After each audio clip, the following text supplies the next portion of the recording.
kama viongozi wa chungwa. The people who have no agenda for our nation. Kama niseme mambo ya kidnapping, mambo ya wizi wa watoto ambayo inaendelea hapa nchini. Nimesikia wengine, there are some people who have zero agenda. Oh, one term, oh, Kasongo, oh, sijui nini, sijui Kimani Ichung'wah amefanya nini. Simuliana juzi? Kindiki kanaruka hapo nako kama a baby oryx. Mimi sina vita na viongozi wenzangu. Ananyimwa hata microphone, kanasimama hivi kama unashindwa haka, ni kama kaswara kamepotea huko msituni. Ati nimesikia kuna watu wameleta wasiwasi huko. Ati wanasema iko maneno ya wasiwasi huko. Lakini hii yote sarakazi inafanywa hivyo ndio msahau mambo ya gharama ya maisha. Kuna watu siku hizi wanajifanya marafiki wetu sana. Wanatembea humu na sisi, unajua sisi watu wa pwani ni wajanja. Tunajua tofauti ya wanafiki na marafiki, ama tujui. Kama kazi imewashinda, fungeni virago muende nyumbani. Watu wakizungumza wewe kimbia. Wewe jifiche. 27 Biblia ikae na mapasta, Qurani ikae na mashehe, sisi na hawa kora kiwanjani. Wale watu walikuwa wananihangaisha hapa kwa barabara na masufuria walienda nyumbani. That is how Ruto survives. That's how he operates. Wale watu wa kutuenezea tu mambo ya ukabila na chuki na mambo ya matusi sasa watakosa rada na watakosa mpango. Joe naye akasimama pale kama Kindiki tu.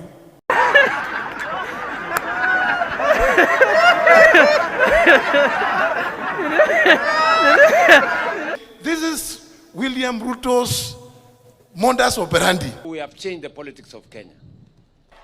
Bob Marley alisema, Kwenda ambia bibi yako.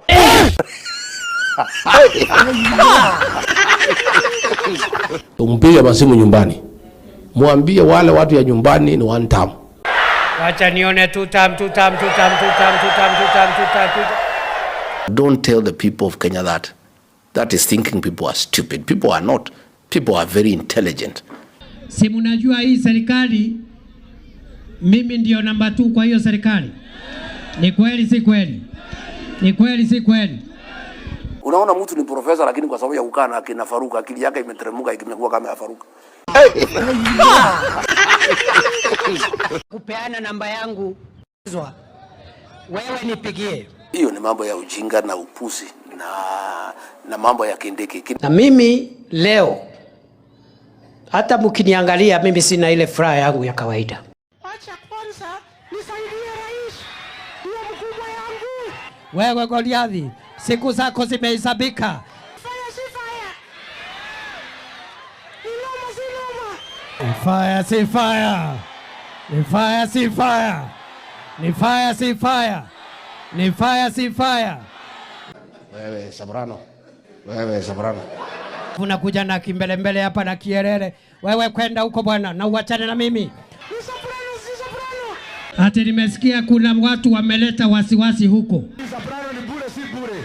Unakuja na kimbelembele hapa na kierere. Wewe kwenda huko bwana na uachane na mimi. There is still a serious crisis of prices of petroleum products or fuel, if I may make it simple. We must reject these attempts to increase the price of petroleum product, because that will increase even the price of electricity and therefore will increase the cost of production. Wenzangu, issue ni simple. And some people are saying that we should do away with the G2G, that we should now liberalize. Watu wanapiga kelele kwa sababu wanasema, jameni, mimi ni mtu ambaye mshahara wangu kwa mwezi ni shilingi 20,000. Many of us, especially politicians, have localized this problem like it is a Kenyan problem alone. Hiyo 20,800 inaenda kwa petroli peke yake, kwa matatu kuenda na kurudi nyumbani. Tulieni, sisi kama serikali, we will do whatever it takes to make sure that our people don't suffer. Nataka kumwambia Rais wa Jamhuri ya Kenya ya kwamba bei ya mafuta ikipanda, bei ya kila kitu maishani inapanda. Ambieni ukweli, shida ya Kenya ni shida ya uongozi. Hamtatudanganya tena na dini. Tumetengeneza. Yes. Na mimi nataka kumwambia pia, hii mambo mnasema ni G2G.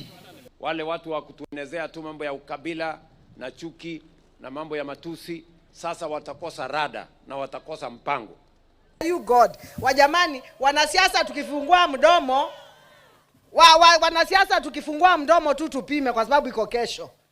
Nataka mnisikize kwa makini. Hebu angalieni historia yenu vizuri. Hatutaki taifa ambayo imegawanywa kwa misingi ya ukabila na chuki na mambo ya kupiganisha wananchi. 12,000 inaenda kwa nyumba ambaye nimekodesha. Nimebaki na 2,000 ya kulisha watoto wangu na kuwapeleka shule. Hiyo ndio shida, ongelesha shida. Hapana ongea mambo ya kabila na ya nini. Msijali na wale ni watu ambao mnawajua. Na kama unataka tusaidiane kutatua hiyo shida, semeni. Wale hawaelewi chochote. Wakenya hawatakula maneno wakiwa na njaa, wataka chakula. Wale mpango hawana, wale sera hawana, wale agenda hawana. Lakini kwenda kuweka shida ati uweke ati ni kwa sababu ya huyu, ni kwa sababu ya huyu. Wale msijali na wao. Sijui kama tunaelewana ama ni namna gani wenzangu? Hata akili hawana. I am telling you, hakuna mtu anaogopa Mungu kwa hii dunia kama His Excellency Dr. Kalonzo Musyoka. Yeye ana mambo mingi, hata ukabila hana, amjawahi kumsikia na kitu yote mbaya amefanya. Ndio unaona hata huyu mwingine anamuogopa. Anasema ati mtu hana akili. Hebu niwaulize, mtu amekuwa Minister wa Education, mtu amekuwa Minister wa Foreign Affairs, mtu amekuwa Vice President, mtu amekuwa Minister wa Education. Unasema huyo mtu hana akili? Kwani angepatiwa hizo kazi kama hana akili? Mambo yao ni matusi na ukabila na chuki na kutuita majina. Lakini mimi nataka niwaeleze haya yote, kutuita majina, matusi, ukabila. Watu wanaongea maneno ya ukabila hii Kenya. Na wao kwanza ndio wakabila. Kila kiongozi anapimwa na ile kazi amefanya na ile mpango ako nayo. Hii maneno ya kulete mambo kama hayo watu hawache kabisa. People who have no agenda for our nation. You will not divide our nation using ethnicity. Wakikuyu wakikutana kuna shida gani? People who have no agenda for our nation. Wajaluo wanakutana, Wakambo wanakutana, Wakisii wanakutana.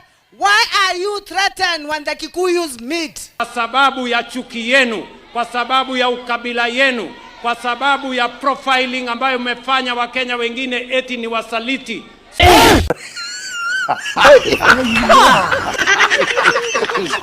Oh my God.